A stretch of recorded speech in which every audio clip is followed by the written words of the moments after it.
Hello, everybody. Pulling to the stage. There are plenty of sunglasses inside, Francisco. Hey, welcome, everybody. Thank you so much for being here. I'm John Dioso, the editor of Ad Age Studio 30, and we're here to talk about why co-creation is the future of marketing strategies. And I am so pleased to be here with Francisco Costa, the founder of Costa Brazil, Firdaous El Honsali, the Vice President of External Communication and Sustainability at Dove, and last but not least, Maira Genovese, the founder and president of MG Empower, our host today. Thank you so much. Before we get into the questions, I'd love you guys to just briefly introduce yourselves and let people know what you do. So, Firdaous, you go first. Hi everyone, I'm Firdaous El Honsali, and I lead the external communications and sustainability at Dove. I've been doing that for the past 8 years, and I have to say, an exciting job working on this brand that has a very strong purpose. So that's what drives me every day. Yeah, that's about me. Hello, thanks for joining us. I'm Francisco Costa. I'm the creator and the founder of Costa Brazil, which is a sustainable brand that I started 5 years ago, which is really based on sustainability, of course. That's what we're just here for, to talk. And with very strong values, and also with very much, as we built the brand, I mean, again, the community is just what matters. So we're here to discuss that. I'm looking forward. Yeah. Hi, everyone. I'm Maira Genovese and the founder president of MG Empower. Thank you so much, John, Firdaous, and Francisco, to be here with us today. It's a great pleasure to be at the first time at Cannes Lions and doing this panel with this amazing guest here. So it's a huge milestone for us as an agency, and MG Empower for us. Storytelling is our DNA, and of course, when you think about co-creation, what is actually the theme of our cabana here in Cannes this year, is because we truly believe on the power of co-creation with brands and creators, and of course doing our storytelling and strategy very much based on purpose and meaning. That's what we believe, and then I'm very excited to have this conversation with you all, and thank you for being here. Actually, I didn't actually plan the seating, but actually the questions will work their way backwards. So you can hold on to that microphone there, Maira. So, Maira, we are in the center of the creativity universe, and there are myriad disruptive forces. We're just talking about football, soccer, that seem to continually move the goalposts for how the creative industry does its job. Why do you believe co-creation represents the future of marketing strategies? I believe, first of all, because the world has changed quite a lot, right? Especially since the pandemic, and more social media is actually what is actually drive consumers awareness and reach, and we have more and more content in front of us to consume, and it's been very clear the past few years that creators, they have a very, very powerful way of using their voices to share message, to share content from brands.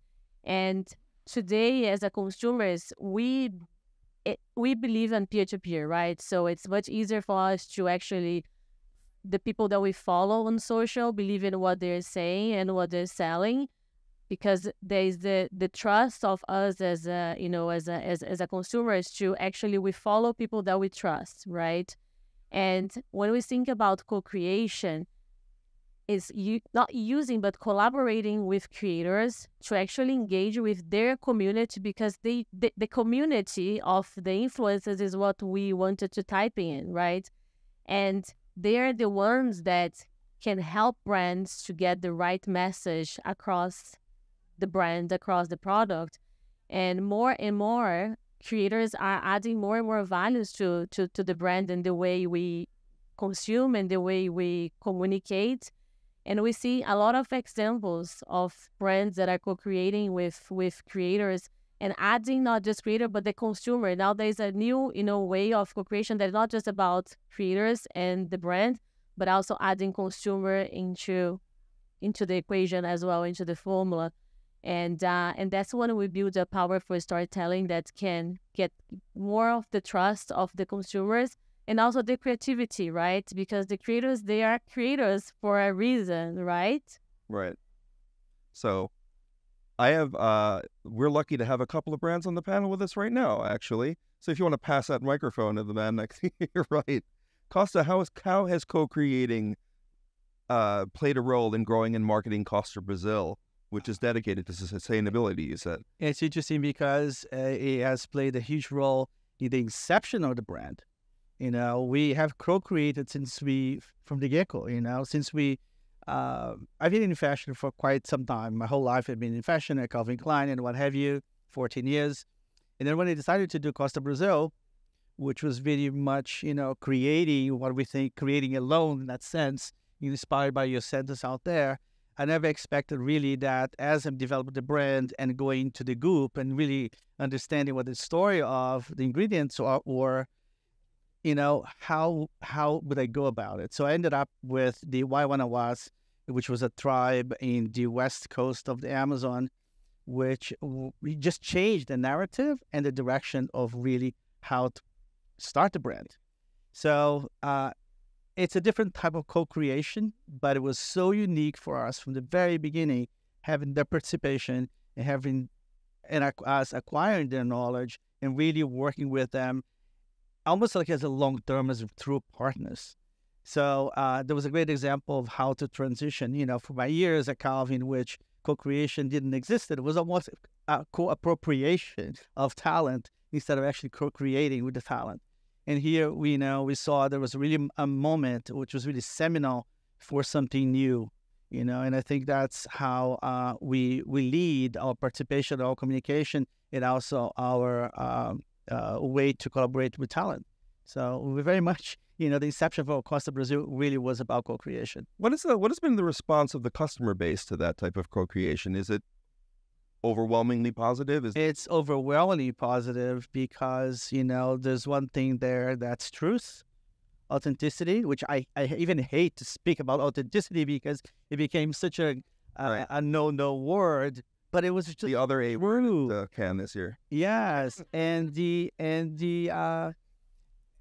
simplicity of really having starting building your community from something that was completely real and believable. So we didn't have to tell the story; the story was being told, and it came through our ingredient story, which was most of them our jungle complex, which is like the Trinity ingredients that we have on the bread. They really were born in the middle of the jungle. So it was just very natural. And how did you find this? How did you find out about it? Was it just through word of mouth, or were you researching it? No, I was actually in Brazil working on the Special Olympics ceremony. I designed one of the segments, and the brand, I had my brand book, and I felt the brand was done. It was ready to start and what have you, doing some research. But at that moment, while I was in Rio, I had just finished the work with the Olympics, and I said, I have to go into the Amazon. I have to just do something for myself that I have never done before, or maybe discover another, what is really, Brazil for me at this moment. So I did go, and I spent like 12 days with the Waimanawas, which just completely threw me off. And it was the most incredible, vulnerable experience that just brought me to another level of understanding that everything is, it's there, it makes it harder, but also makes it simpler because you start to understand really with the core basis of what we would have built, So my brand, as I had the brand books meant absolutely nothing. As I'm now engaging with them, learning from them, and really understanding which the core of the brand really is what you're going to be put on your skin, and how, for me, that always dressed the woman, now is how can I dress the skin in a little more, more intimate way, So, and the reaction has been tremendous. We are a small brand, we are a startup, I might say, but I think we've done it correctly because we're very respectful, to the people we work with, and the process of growth is very meaningful. Right. Firdaous. So Dove is not a starter brand. It's not a small brand. But, I think in common with what Costa Francisco was saying is there's real stories. And I think it's very fair to say that Dove is a pioneer, has been a pioneer in centering its marketing on real people. So with that history in mind, how has Dove's marketing evolved with the rise of influencers and creators? And what role does co-creation play for you now? The thing that you were saying, which is, and I heard it's a lot about there is something that is about trust, and I think what the creators and the influencers are bringing today is really the trust that some of the brands have lost. What I would say when it comes to Dove, really, I think Dove is a brand that comes from a legacy, as you said, where it's all about real beauty. It's all about real people telling their stories, which was very different from what the beauty industry was doing, right? If you think back in 2004 with Campaign for Real Beauty, we saw women that were very different and they had a voice and they were telling their stories. But even if you go even beyond that, at the start of this brand started with testimonials. It started with real women applying the product and telling you with their words what actually, that product did to their skin. One of the things we used to do, and actually it's really funny because we brought it back, is the 7-day test with the Dove bar, where they test the products for 7 days and then they show you and they tell you how it changed actually their face, but in their own words. Like, we hate puppet theater. We don't put the words in the mouth of women. And so that's how we built our advertising, right? Products-wise, but also purpose-wise, and I'll talk about it a bit later. And believe it or not, last year we created a campaign in Canada, which was the 7-day test with TikTok influencers and medfluencers who were derms, were talking about, is the Dove bar really worth the hype? Let me tell you why. It's a great product. And using their expertise and matching it with actually creators and beauty influencers who used it on their skin the same way real women were doing it 60 years ago. So I would say that why I'm telling you this story is because actually this brand is built on real people. So when the move happened to creators, it was quite organic for us. That said, because we always ask ourselves the question on how are we going to do it, we started our creator community back in 2018, and how we've done it, we actually decided that we were going to really build a community around our purpose, around our compass, which is about making beauty a source of confidence and shifting it actually from a source of anxiety to a source of happiness and confidence. And so that's what we focused on, really building on our purpose and building a community around it. And what we say very often is that the most powerful thing you can do with the creator, obviously we you sign contracts, but contracts don't do anything. They don't drive that authenticity, that you were talking about. What drives it is the fact that you share a belief system, values with them. And we share strong values with that community that we've built. So I think that for us makes the difference, and then shows up in the content as very authentic, very real, very what Dove stands for. Now, next question is for Maira. And before I actually ask the question, can we just please get a round of applause for Maira's brand, on-brand, Prada yellow pajamas? I am a creator too. Do they come in boy sizes? The voice of the brand. So, Maira, we heard from Dove and from Costa Brazil, but I'd love to know if you have any other brand partners that you think are utilizing the best co-creating strategies now for, say, best practices. Yeah, no, we work a lot with Costa Brazil, by the way. So, and we have done a lot of co-creation together, MG and Costa Brazil. And then there's a Candice example, but then I will let you to talk more about that co-creation of the Candice. But we started doing co-creation. When I say co-creation, is like adding influencers and creators to the process of strategy and brainstorm back in time. So the first experience that we tried, which was in 2018, a client of mine, he came to me and said, we have an ingredient and we wanted to create a sweetener, and is 100% clean, sustainable, made with sugar cane, but we don't have name, we don't have the packaging, but we wanted to really to type into the millennials and make sweetener taste like sugar, because our sweetener is very special and doesn't have any of the sugary that all the sweeteners has, but tastes like sugar and it's clean. And then I said, wow, okay, so you don't have the name, you don't have the packaging, you don't know how to launch, and you want to type into the millennials.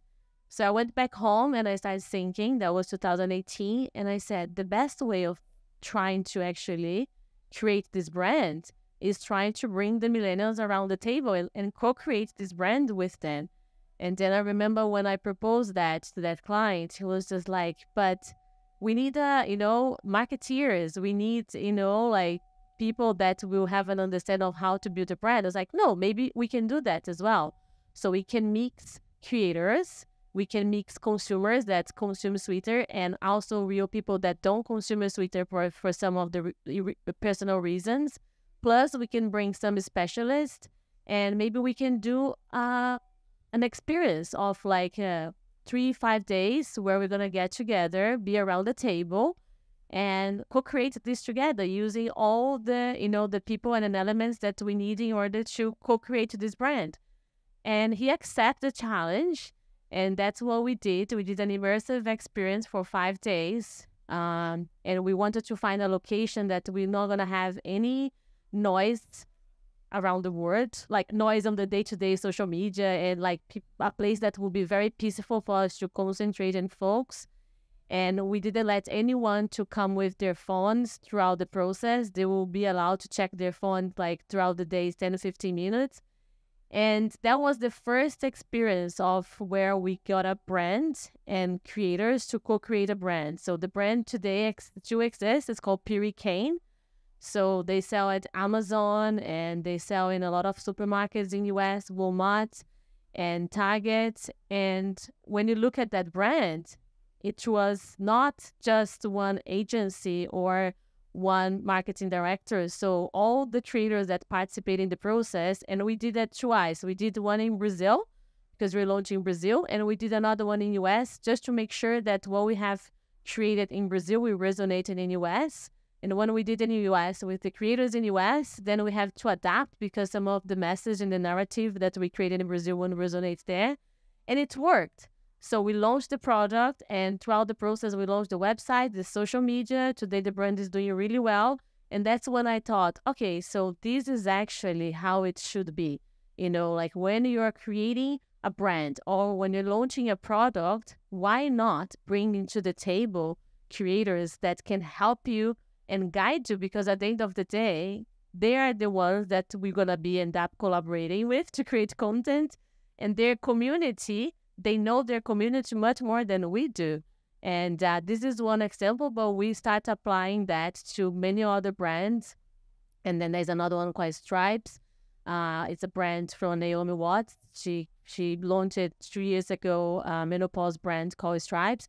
And we did with Naomi the same process we did with Piri Cane. But the difference that is want to talk with the community of women that talks about menopause, because menopause, it is still a very taboo around women.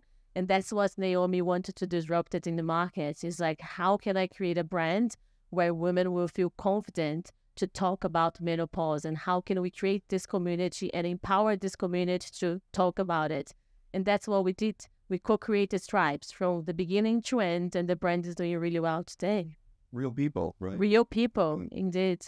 So the entire industry is more reliant than ever on data. So there's a chicken and egg question. Which came first?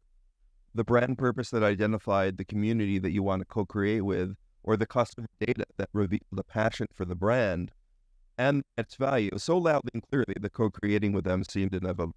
Who wants to answer that one? I mean, she's the expert who talks about data, but I think it's You can go back to Maira after. I think it's people, because even the data starts with people. So you cannot, it is, to me, is the essence of it all. But then when you start a brand like you did, Francisco, I mean, it comes from the founder, the marketer themselves, right? I mean, it's at some point, even though it is all about data, right? It's very important, having the right data, knowing to glean the correct insights from it is very important. But at the end of the day, it's the vision, isn't it? It's the people, it's the vision. Who you want to tap into, what do you want to bring, right? I identified, again, being in fashion for so long and deliberately taking off from fashions that I felt that I could bring something else that I felt was somewhat missing, and but I did not know that beauty was the ultimate end of it or big beginning of it. I just felt like my fashion practices had to be changed in order for me to be meaningful at this time. It just ended up being beauty because it just did. It wasn't planned. But I do believe that, the community building, the people we engage with, is already a concept on its own, right? Because you change the process of creation. You be a lot more democratic. You're accepting all. You're less ruly about things, and it's also a learning process for me, especially because I'm so controlling, and having worked at Calvin, which things were done in a certain way, all of a sudden you have to open up that conversation, So I think data is majorly important to grow and to identify the community that you already have built, right? Or the of the knowledge that you want to acquire by amplifying, what your message is. But you might have... I think I agree a lot with you. I think I would say that sometimes we forget that actually this is all about human to human. So I think the human touch is really critical. And when I think about human touch, I think about the relationships. I often actually call it the magic in creator marketing. Having, a strong relationships with the creators, investing in them as much as they invest in you, giving them a seat at the table to co-create, as you were saying earlier. This is all about, building long-term relationships. Like one of the things that we do on Dove is that I told you earlier, but we have communities that have been there for a very long time. I follow them on Instagram. I speak to them on Instagram when I see one of the stories. So this is invaluable and is the most important thing that I can do in my job on a daily basis. But I would add to it that you cannot win if you don't add to it data.